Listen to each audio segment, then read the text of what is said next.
Before we get into today's episode, I want to thank a couple sponsors that we were able to secure for this season, season 5 of the Scuttlebutt. It's exciting to be able to get sponsors for this. We're really thankful for them. The first one, you might have heard them already, is D&D Metal Recycling and Auto Salvage. The Scuttlebutt's been pairing with D&D for quite some time. D&D began as a small hauling and used auto parts operation in the Pittsburgh area in the late 1970s and has grown into a full-service metal recycling company with 2 locations, Lawrenceville and Tarentum.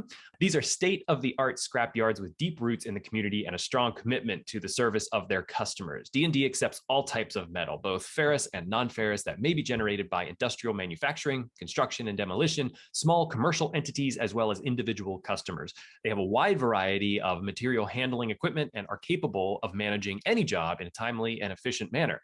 You can contact them for quotes and availability at D&D, that's D and D, autosalvage.com.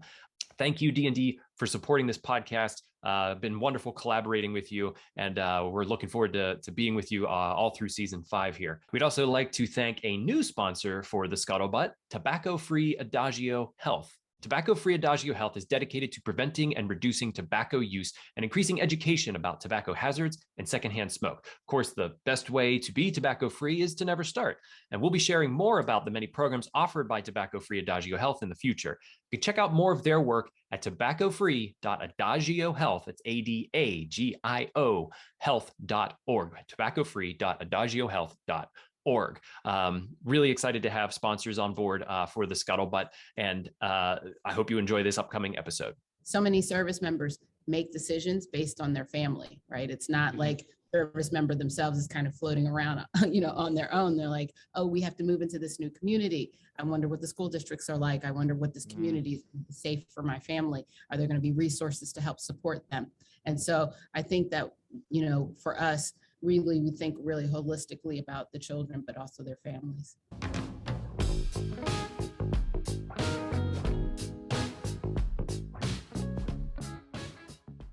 Welcome, everyone, to the first episode of Season 6 of The Scuttlebutt. I'm your host, Shawn Hall, Director of Programming with the Veterans Breakfast Club. We're a nonprofit in Western PA whose mission is to create communities of listening around veterans and their stories to connect, educate, heal, and inspire. To honor the month of the military child, we connected with Kids Rank, an organization in Chicago whose mission is to provide stability and support for military-connected children by nurturing social and emotional growth through connection, leadership, and community service. We talk with them about their mission, their executive director and founder, Kelcey Liverpool, and their programs manager, Moki Tantoco, about all the wonderful programs they have for all of the military children that they are supporting within their footprint, which is going to be expanding. We're going to get into that as well. I'm super excited about this organization, and I hope that you will find as much excitement as I do in all of the programs that they provide and the national expansion that they are going to be going through. We also have a fun collaboration that we're going to be talking about with the Veterans Breakfast Club.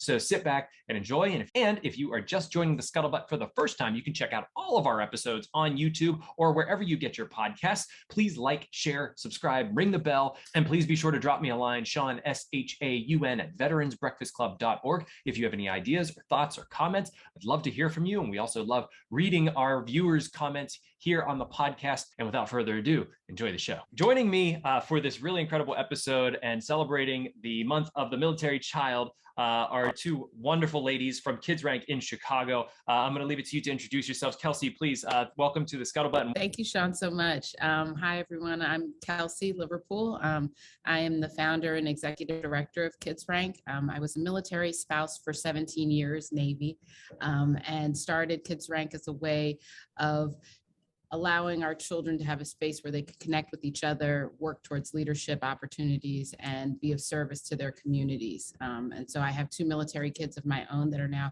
grown-ups, and actually my older daughter is now a Coastie. She just joined the Coast Guard this summer. And so service is part of, what our families experience, and many of them go into service as a result of being part of a military family. And Moki? Yeah. Hi, welcome. Hi, Shawn. Thank you so much. I love being back on an episode for Veterans Breakfast Club.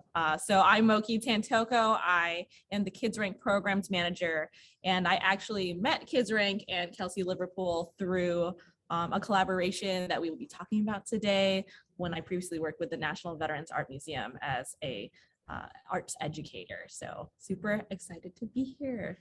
And that's how you and I met, because Veterans Breakfast Club was doing a little collaboration as well. And we found out about Kids Rank and have just been really in awe of your mission. And I thought maybe we could start there. Start with how did Kids Rank come to be, and what is the mission of the organization? Yeah, so we really want to nurture the social and emotional well-being of military kids. I mean, that's really our mission around our core pillars of connect, lead, and serve.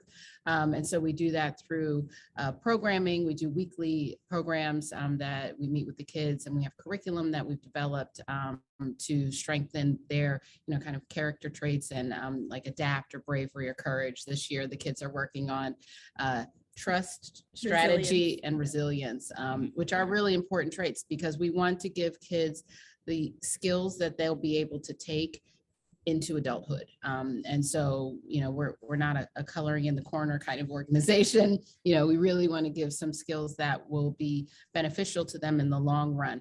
And so we started it because we recognized, me moving around with my own kids, that there was this kind of gap in services in terms of this ongoing programming. So they're really wonderful organizations that exist, still very few that support military kids, but around advocacy in education or in healthcare and things like that.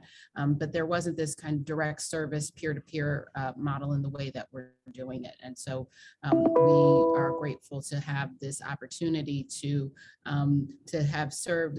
We're celebrating our 10th year this year, which is really exciting. And so we're still here locally based in Illinois as an organization, but we have bigger plans.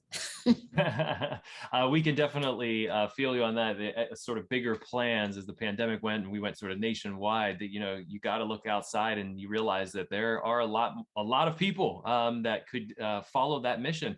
I've talked with a lot of military kids through my time with the BBC, and it always seems like, it feels like, as a civilian, it feels like they get kind of a raw deal in the military family sphere, because your parent serves, everybody in your family is serving, but certainly the kids are, like you said, you bounce around a lot. And did you feel that as you went through that time with your Navy spouse? Absolutely. And it's interesting. A new study just came out, a family study that showed interviewing thousands of military families, and it showed that only 30% of them feel connected or supported in their communities, which we really do tend to feel like the outsider. But what's different now than was historically is, everything used to be within an installation or a command. So families lived there, their schools were there, their healthcare was there, all of the things that they would need were on a base or a post. Now, 80% of families live in civilian communities, 70% of the kids go to civilian or public schools. And so what that means is we're far more integrated, in terms of us being in the community, but we still don't necessarily feel connected to our communities. And so that's really where we hope to come in and serve as a piece of that puzzle that helps to bridge some of those gaps. So it is, people don't always think about the kids. They think, oh, the service member, and you hear a lot of things that are supporting the veteran or the active duty member. And it's always me on the sideline, like they talk about, the rise in veteran homelessness. And I'm like, wow, I wonder if they had kids, or, veteran unemployment. And I'm always thinking, oh, wow, I wonder if they have kids, because so many service members make decisions based on their family, right? It's not like service member themselves is kind of floating around, on their own. They're like, oh, we have to move into this new community. I wonder what the school districts are like. I wonder what this community is safe for my family. Are there going to be resources to help support them? And so I think that, for us, really, we think really holistically about the children, but also their families. And it's something that I should follow up with what I said. They sort of get the raw deal, but everybody I've talked to that was a part of a military family, though they said was tough at times, they wouldn't trade it for the world, because what they learned was adaptability. And you said the word connection, and that's sort of one of the first keywords in your mission. Are you connecting the kids with their community, with each other, with their school? Does it just cover, is it a blanket connection? Yeah, so I get the great opportunity to work directly with a lot of our military children and their parents. So what I've noticed too is that a lot of them are either coming in for the first time to a community they've never been a part of. That's like the majority. So it's about developing those relationships between not only other military folk that they have, but I think oftentimes children don't even realize who the other military kids are at their school, right? And I think that's the biggest one because, for example, we were just at the school today and they have almost 100 military kids that are part of that population. Wow. And we were able to see them all up on the stage. And I think they were even like, oh, you are too? Okay. So, it's within their neighborhoods because a lot of them, because maybe they're not living in military housing either, right? Mm-hmm. They're not really connected with other military kids. We have a lot of families that aren't, their child is like the only military kid in that school. So giving them opportunities to find and connect with other kids that have that similar experience through the programming that Kids provides is a really a big opportunity. It opens a lot for them. It's also cool too because our final program is called Prides, which are Kids Rank Club meetings. And those work with students ages from grades kindergarten through 8th grade. And now we have a social skills and service program that's working more with, teen populations of military kids, because as they get older, there's even less programming around being a military kid available for them. So the program we provide gives them those opportunities to make those communities, whether it's in athleticism, right? We had like a 5K that was awesome. We had all our athletic kids out, or we do like a media department program where we're teaching photojournalism skills and digital photography skills, interviewing skills. So we have our artists, creative folks kind of coming together. So we're giving them opportunities to explore their like interest base of our programming. Yeah, and I'll just add to that. I mean, we do a ton of family programming as well, right? To allow families to connect. And, again, when you move into a new community, it's really your neighbors and the people that you're around that you're like, oh, hey, what's the best grocery store to go to? Or, I need a dentist for my kids, or, and so being able to provide these opportunities for families to connect and get together. We have our ball on this Saturday to close out Month of the Military Child. And it just is, we have families that don't necessarily participate in our weekly programming, like it doesn't align with their schedule or, what have you. And they will just come to the family events because they are, like I have one family in particular have come, this is our 5th ball. They've come to every single one. They close the dance floor down every time. It's the best because it's one of the times that they get to really celebrate their children being military kids, and they get to, like, as a family, kind of cut loose. And with the families too, I think one of our biggest programs is the volunteer service programs we do as families. Yeah. Right. Because I think just service is so instilled with what being in the military is. And then our service programs really give opportunities for those families to also give back into their communities as representatives of leadership and connection. Are these programs for kids, are they like after school? Are they Saturdays? How does it work with the kids' schedules? Everything. So we have, we try to be flexible with what works for our military families. So whether that be providing in-school programming, like during their lunch recess hours, having our club meetings, our Pride, or we provide a lot of after-school programming for our social skills and service kids so that they can come after school and once a week be together. A lot of our service projects happen on the weekends. Our big events happen on Saturdays, but throughout the week, throughout the year, we're having programming. And jumping into the second sort of big key word is leadership. How are you teaching them leadership? Because I know that is very key within being in a military family, and sort of helping them to understand being a leader for others. Yeah, I mean, I can start. I mean, so it goes from, our Pride programming and how we, within each group, we assign leadership roles.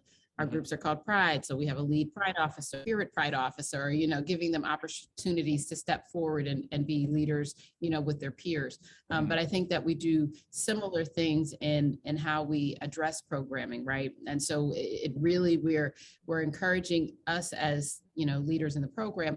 We really want the kids to take on, like, we're guiding them through these processes. So our entrepreneurial program we're giving them opportunities to public speak, to, work on, organizational skills, to work on, planning, and executing their plans. And so again, those types of skills really allow them to step forward and really think through. They're working on their ribbons of strategy. And so sometimes strategy means that, like, you have somebody that ends up in a leadership role, and leadership can look different, right? It doesn't necessarily have to mean, you're this hard driving, everybody has, we teach and really want them to develop their own leadership style. I have a very different leadership style than some of my mentors or peers, and I think that's okay, right? I don't think that there are different ways that leadership looks, like it doesn't all look like one size fits all. And so we allow space for that, for them to develop some of those skills.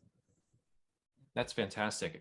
And service is the last word. As I was sort of scouring your site and sort of learning about more about Kids Rank, service, it's such a part of the veterans that we talk to, and it's so ingrained in them, that a lot of them come out of the service and continue to serve. So do you see a lot of the active military, they bringing their kids up to learn that that part of being a part of a community, to serve the community, serve the country? And how do you guys take that and sort of nurture that with the children as well?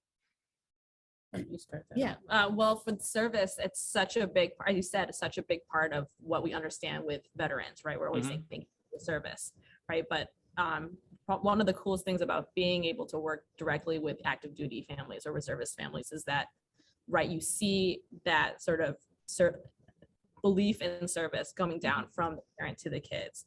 And so it feels really natural for them to want to give back to their community. So some of the things that we do is asking our military kids, right, what are the communities that they are part of? Like, how can you develop service projects for them, whether that be in their schools, in their direct communities, or working with organizational partners to do really large scale service projects, for example, like conservation and environmental efforts we do, especially around this North Shore Chicago area with one of our partners, the Shed Aquarium Brushwood. And so we're bringing a lot of different ways that not only our military kids, but with their families can give back to the community, because it's just so much a part of like who they are and what they see their parents doing. Right. Yeah. I mean, so you figure that there's just a statistic saying that 50% of our currently serving are children of veterans, somewhere in that 50% range. My household meets that demographic.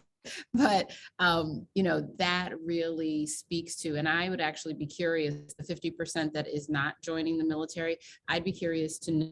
I want to do a study, like how many of them go into different service areas. So being teachers or first responders or social workers, or, going to service related fields, because I think it's very inherently, like, it's part of the culture to step in and want to help and support and give back. And so I think that it's really important within our organization to foster that and support that. So I heard you mention ribbons, and I was wondering if it's very similar to like the Boy Scouts with badges. I mean, we don't like to compare, but we do have a similar awarding system. We did this as a way, again, we're authentically military, and so we really want to mirror those kind of achievements that service members themselves work towards. And so, this is actually my daughter's original vest. And so, like, adapt, bravery, courage, determination. This is her rack of ribbons that she has earned in her time. She's a little disappointed now because we've had new ribbons since she's now too old to be in the program. And she's like, I didn't earn those. But it's really a lovely way, the kind of the ceremony around it, which military has a lot of. And so we do pinning ceremonies, and the kids love when their parents pin them, or like if a principal, if we're doing it within a school, sometimes principals pin them. We've had people's like baby sisters or brothers, which is the sweetest thing, pin them. But again, that ceremony around an achievement, and we really recognize and celebrate, and so it becomes part of what we do. This being month of the military child is obviously a very busy month for you all. So you mentioned the ball that's coming up, but what other programs have you been working on over the course of the month of April? Well, let me tell you, Shawn. So we've, considering that this is our first year of in-person programming post a COVID world, people have really come out for our programs. We have done a program on a Saturday every weekend this month. And it started off with a cookies and canvas painting event where our entrepreneurial program that Kelcey mentioned before, Sweets by Kids, had designed and created a new cookie flavor.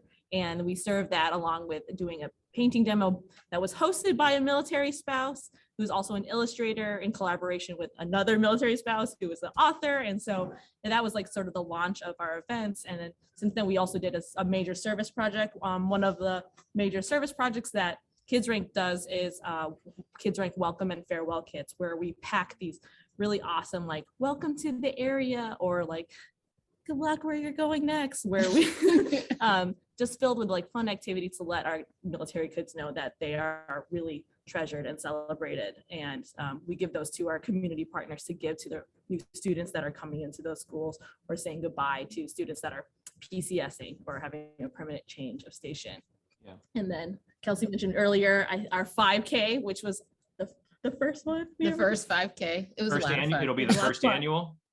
First annual. It beautiful weather here in Chicago. Fortunately, we lucked out, and it was really lovely. And so we had a lot of fun with families who came out and ran it, biked it, walked it, skipped it, and they had just a good time.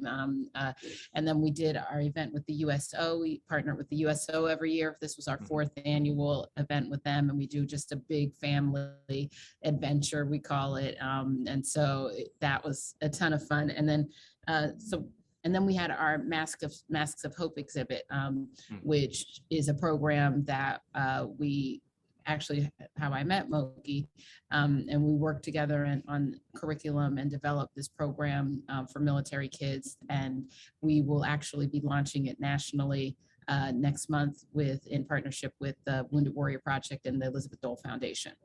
That's awesome. Can you talk a bit more about that program? Because we've dabbled, you and I've chatted about it outside of the podcast, but it sounds really exciting. Yeah.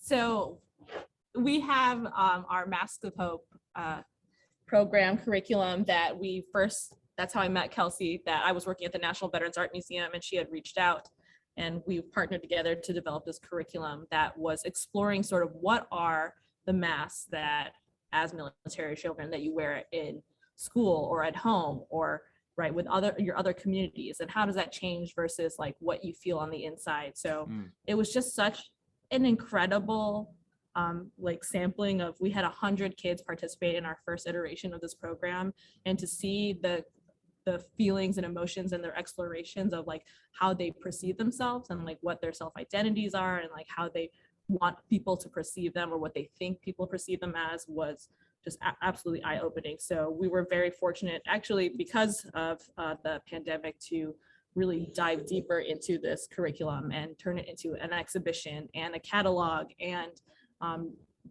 rework it to become this now national program that we're going to hopefully have participants that are working with military children communities around the nation then facilitate this curriculum.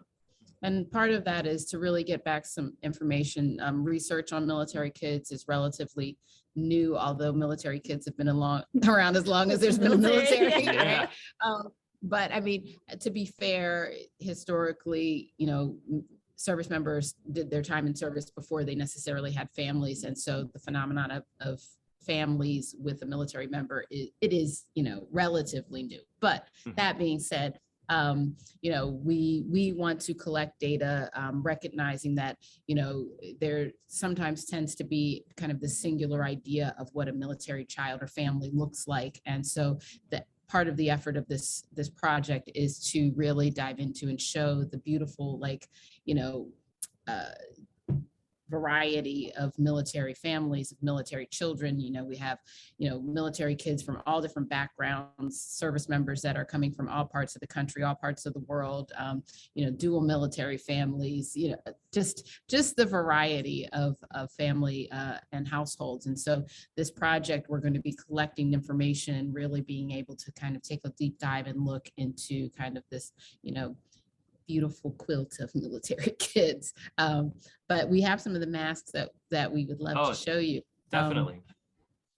So this is Lila, and she is age 12. And, her masks represents the kind of the duality in, what she feels on the inside versus what she may, show on the outside.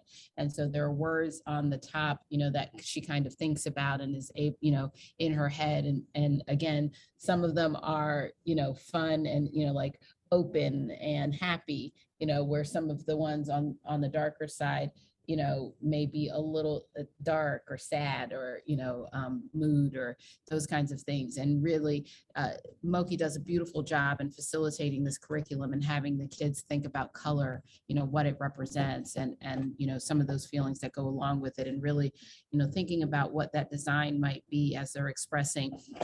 This young man, he did this. I was talking about, this is one of my favorite, although I know it seems like it's a little scary, but it is the thought when he explained. I went around and did a critique when we did a week-long intensive summer camp, spring break camp with this. And he explained that the red represented him feeling trapped, so when they moved from duty station to duty station, his parent being protective, rightfully so. You don't know the community. You don't know necessarily the people that are there or the neighborhood. You don't necessarily want to just let your kids go out. You have to learn. And so he talked about that feeling of feeling trapped when they move into a community and kind of this aspiration for being free and wanting to be free and, kind of breaking free. And so I think it's really interesting that you don't always understand from the child's perspective what they, how they go through the process of being in a military family and what that means to them. And so this exercise, really, it's a wonderful commentary. The catalog, we have a wonderful funder, the Staines Family Foundation, and they actually bought catalogs to go to every teacher in the district, the school district around Great Lakes, in North Chicago School District. So as an introduction into the insights of military children and potentially what they are going through, so that the teachers could sometimes, have a better understanding of how, what military kids might be going through, how they might be better able to support them, because they go to school every day, and sometimes, have troubles or struggles.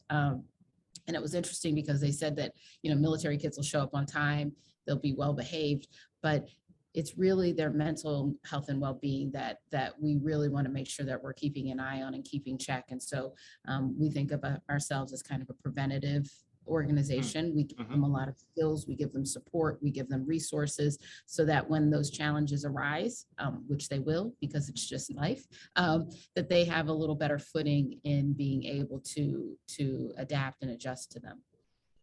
How do you see kids interact with Kids Rank? They come into the area, they meet you, they meet the community that's already sort of a part of Kids Rank, and do you see them sort of blossom a bit? Are they tepid? Like how, I'm very interested in that sort of like first interactions. Well, so we are on our third ribbon of the program year, which is strategy. And we've been talking about how like the kids have just really come into their own, and their comfort level with us and their other kids in their school is just like, this is the peak, and it's at the end of the year, because we were like, oh man, what if you could felt this comfortable at the beginning? But because it's time, especially since a lot of our recruitment for our programs this year had to be a lot of the families that we had in previous years, they have PCS out of the area. So a lot of the kids that we had coming in, this was really their first time, not only in the area, in the school, participating in something that is focused on military children specifically.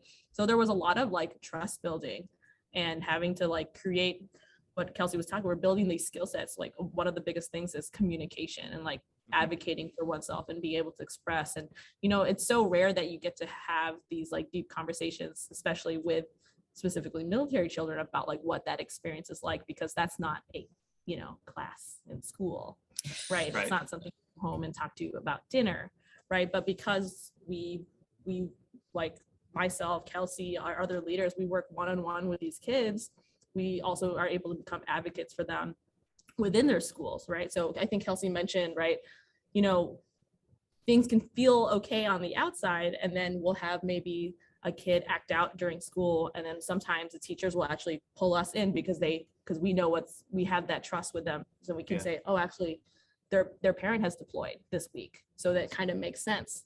It's like a light bulb, like, oh, and they're like, oh, okay, that makes right. so much sense. Like you treat, right, like talking and like working with a kid and helping them like come back very differently when you have that background knowledge, which we get because we run programs directly with them.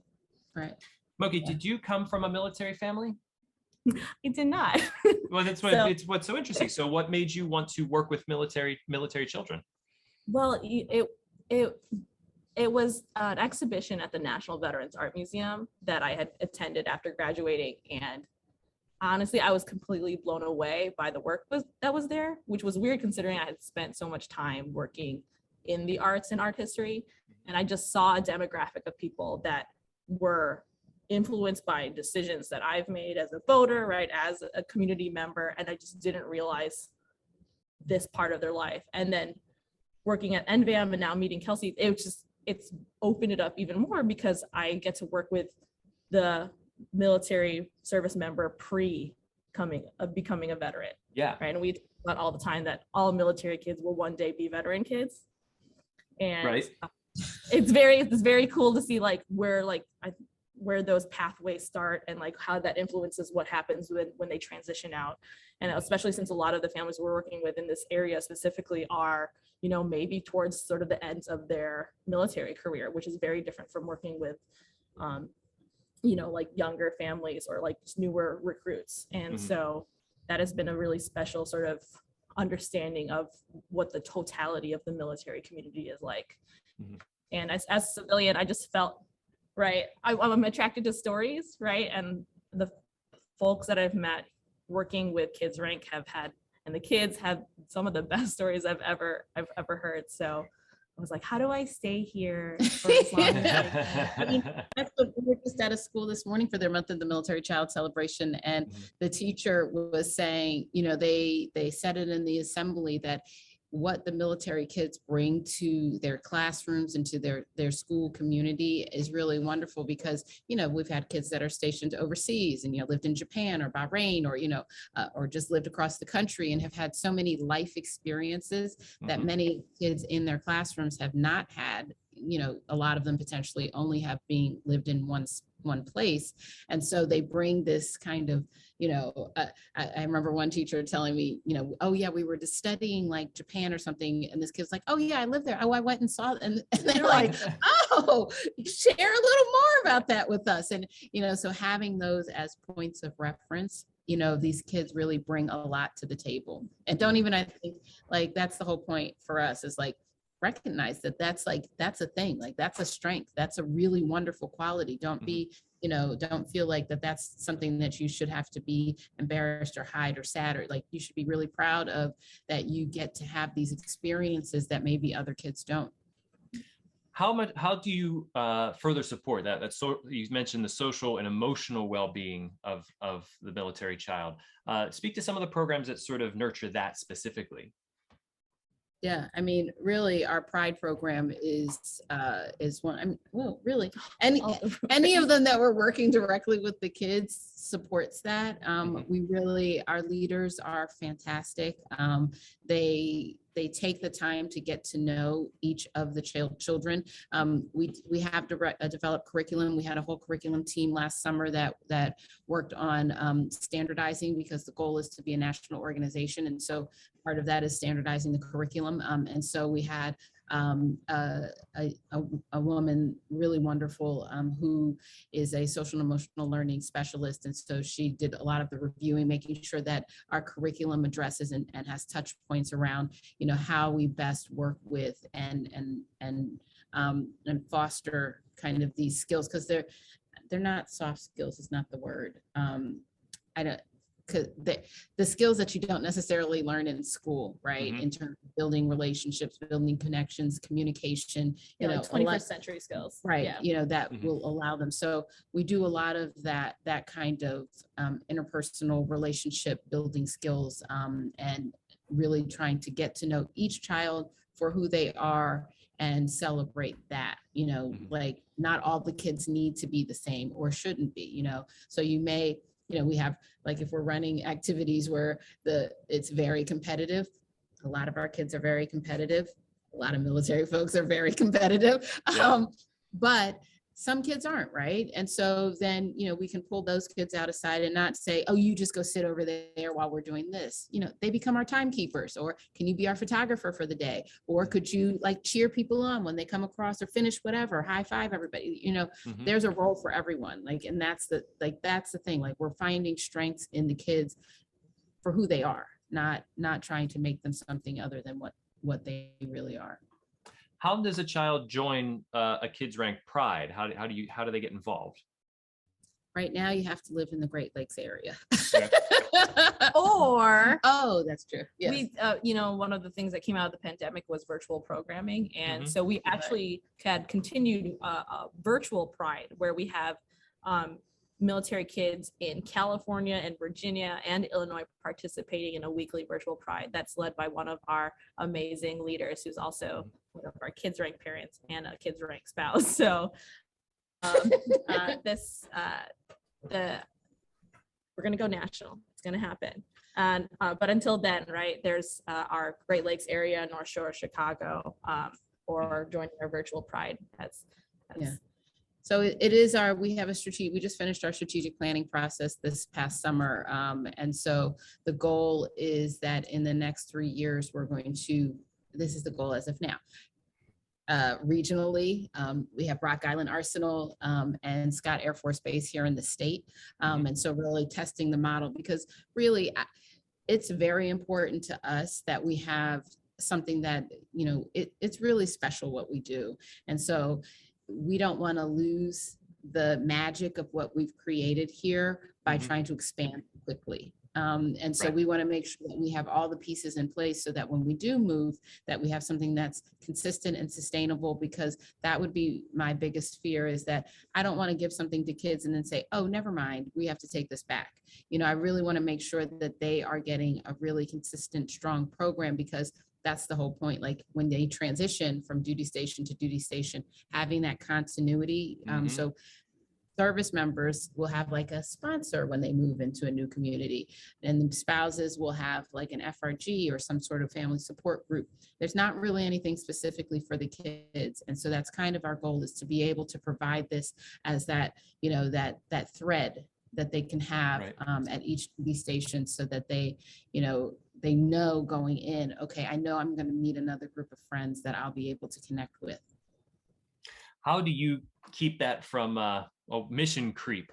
I'll use a military term. How do you keep it from mission creep, where you say, okay, you want to make it sustainable and gradual so that it can continue to grow without being too big? Where do you think you start to move into nationwide?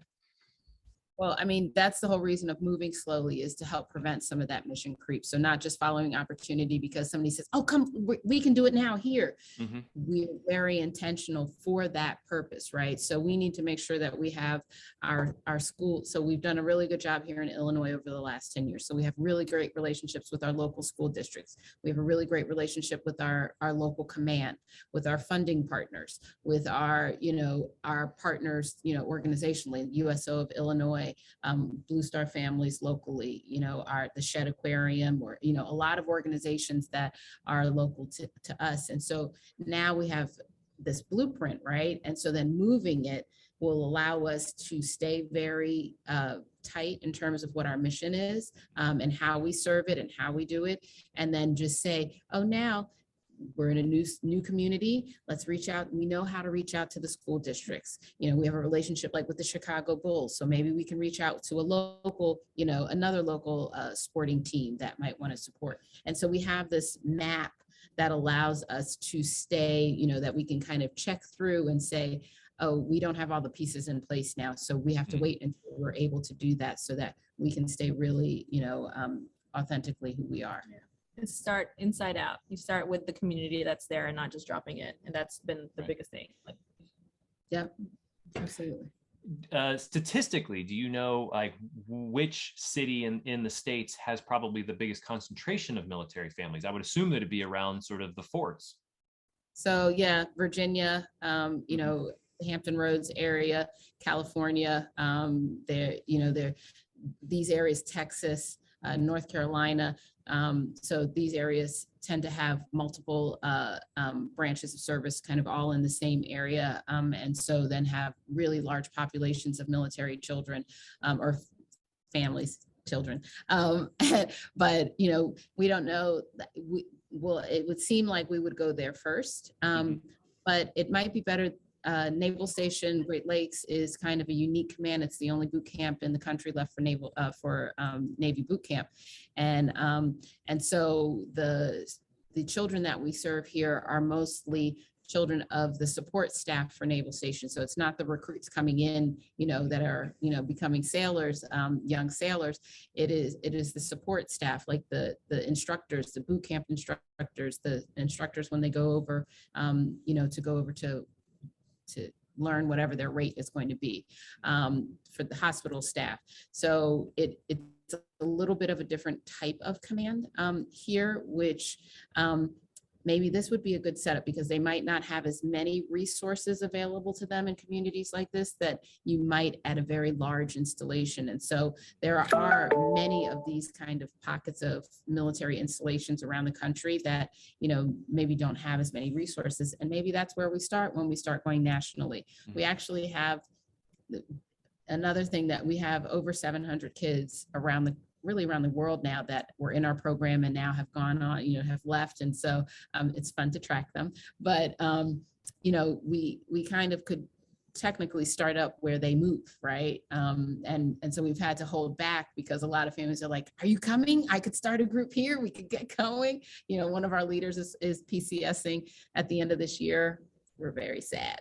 But she's like, I actually have a full group of kids where I'm going to already, you know, and she's like, I said, okay, let's talk about it. And, you know, because you want to, because the kids are ready, all of the things are ready, and you want to be able to continue to serve, but, you know, we have to make sure that we sometimes have to take a step back and just say, okay, we have to make sure it's right. So, well, certainly with the level of excitement of your collaborators, the people that want to be a part of it, you know, everybody wants to have, you know, a kids rank in their city, which I mean, that speaks to the mission.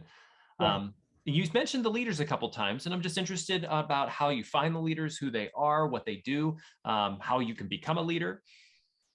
We are so lucky because a lot of our leaders are actually our military kids' parents. So like maybe after some time with their children in our programs, or they've been volunteering, they go, I'm ready now. How do I give more? And, you know, we provide a lot of professional development for the parents that are coming to volunteer for us, which has also been really amazing because a lot of them are looking at transitioning back into the workforce, and volunteering and then working with Kids Rank actually becomes a great opportunity for them to work within their own community that they're familiar with, and then like work on those skills and then go back out there and they feel more comfortable. And we also have really great relationships with some colleges like Dominican University here in the area, and the Chicago School of Professional Psychology has been one of our partners from the beginning. So we get a lot of master and doctoral level students that are, you know, either doing social work or psychology and in those fields that come and they are leaders with us. And so they're able to, you know, some of them have backgrounds, you know, in military culture, either through their family or in those types of areas. Some have been veterans themselves. And so really giving back is natural for them. And it's been a really wonderful partnership in that way, that we get to work with those students, because they actually bring another layer of oversight and kind of thinking about how we are addressing and working with the kids. So anyone interested in becoming a leader, I mean, it's just reaching out to us at Kids Rank and seeing where we can give you an opportunity to volunteer and then become a part of our team. And we take it really seriously. I mean, because the thing about it is you're going to be working with these kids on a weekly basis. And so we need people that are going to be dedicated, excited to, you know, not all same personality. Like Moki and I can be very excited, you know, but it doesn't have to be that. But yeah, you know, some kids don't need that. Yes. but But really showing up for these kids, really seeing them for who they are, really like dialing in and wanting to make connections with them is very important. And so we train around all of the other pieces on like the structure of our curriculum and how we run programs and things like that. But we're very mindful of how we bring people in, because it is, our top priority, hands down, are the kids, right? And so if we need to make sure that you're a good fit for them, to give them the best of what they need. Totally. And being a civilian myself, do you have civilian leaders? And how do civilians connect and interact with Kids Rank? Yeah. I mean, I think as a civilian staff member here, and also someone who's spent almost the last decade working within the veteran community, now the military, active duty military community, right? I think it's just like, I love children, right? And I love people. So if you're that kind of person, right, it's the same thing. Just like start coming to volunteer. And that's a lot what I did. And like, I think it's a lot of with what happens with the military is like, you need to build that trust, right? Especially if you're not necessarily a part of it. So it's just showing up and being reliable and accountable, and again, showing that dedication to what you, where you want to fit into the community, right? And when you do that, people are, they're, right, Shawn, like veterans, military folk, once you're in, right? Like they're like, you are part of the family, you're part of the team. You show up and you are dependable. I mean, because the kids experience with the transition so many interruptions in kind of relationships. That's really the importance of making sure, like, our leaders, like, you're there every Monday, you better be there every Monday, because the kids will also call you out. You miss a week, they'll say, where were you last week? And you're like, oh my goodness, I had a doctor's appointment. So they're like, okay, we're just checking in on, like they will call you out. But it is, it's heartbreaking to me if somebody were to disappoint them. I don't, we don't want, I'm going to only talk about what we do want. We want people to show up. But they experience so much in having to transition so often that it's important that we are able to be this reliable, force for them. How does someone support Kids Rank? Is there a way to donate? Absolutely. Yeah, sure. I figured it's just a softball throw, just like crank that one out of the park. No, I mean, we have lots. I mean, so kidsrank.org is our website, and there are opportunities for sure to donate. So we look for, of course, monetary donations are wonderful. We try to provide our programming and activities at low to no cost as much as possible, like our summer camp, which we call a transition summer camp. It's new kids coming into the community, and also with kids that have lived here for a little while. So that transition, giving them to meet each other so that the new kids then have like at least a buddy when they go to school. But so, that camp is $50 for the entire week, so that's the out of pocket for families. Like, you can't find a $50 for the whole week camp. I mean, they get meals every day. They like special, like we do a lot for camp. We're extra, not extra, just enough. But so we try to provide all of our programming at low to no cost for our families. And so that means that we do need support financially and able to make that happen. We also like in-kind donations. So not everything, but we usually will reach out and ask for specific things like the welcome and farewell kits that Moki was talking about. So not everything. Amazon list. Yeah, we have an Amazon list, but we do a lot of different types of programming, and so sometimes we'll be in need of supplies or things that will really help our program, kind of take it to that next level. And then also talent. We are a small. There are 3 staff members. We hear you here at BBC, 3 staff members. We're seeing 2 of us. And so, and our third one is actually PCSing. She'll be leaving next month. We're very sad. We can't really talk about it right now.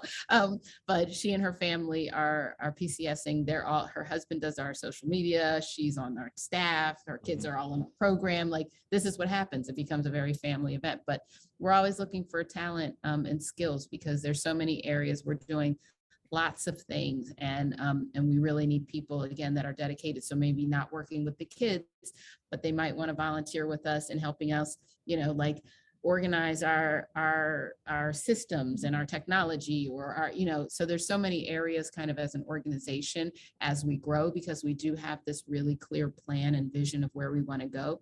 And it takes people to help us get there. So there are a lot of ways that people can get involved and support. And so kidsrank.org is our website. And especially like, so for instance, this mask program, we're executing this nationally. And so if there are communities that have military kids that want to get involved in it, they can reach out, and if they want to facilitate. We were just like I said, at the school earlier today, and the art teacher's like, I'd love to facilitate that curriculum, within my school. And wonderful. Yes. Like it just, again, is another way to start building awareness around the military kids in your community, because people might not know it, but there are military kids in every single zip code across the country. So, and I think that a lot of times people don't think about that and feel that they might not know, but they probably do know a few.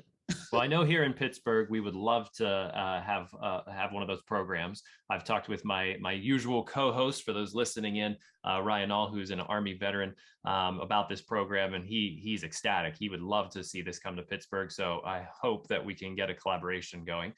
We are going to have your website posted here in the description. And just a final question, thoughts of, we talked nationwide, what does Kids Rank look like 5 years down the road? 5 years down the road. An ideal view, an ideal world.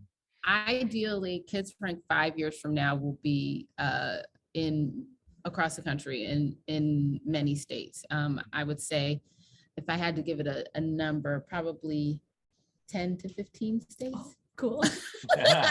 I love that. I mean, maybe more. I mean, that's really the goal, is to I think that once we start going national, that process will happen quickly. So, which is why that this slow process in the beginning then can support that, faster paced growth. Because I think that once we start expanding nationally and, kind of testing that, from there, I feel like it will snowball. So in 5 years, 3 years, I think we'll be ready to actually go out of the state.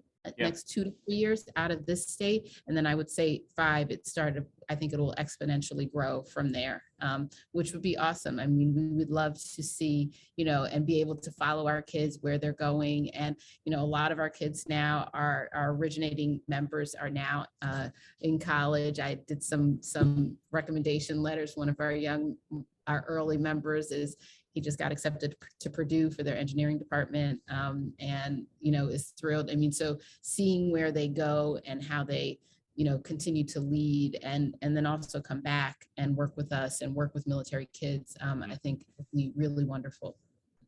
That sounds wonderful. And best of luck to achieving all of those really great goals. Well, I want to thank you both for coming on to the Scuttlebutt. I'm hoping for those of you who listen in, excuse me, on the Scuttlebutt here in Pittsburgh, that we can get one of these programs here. We will chat about that.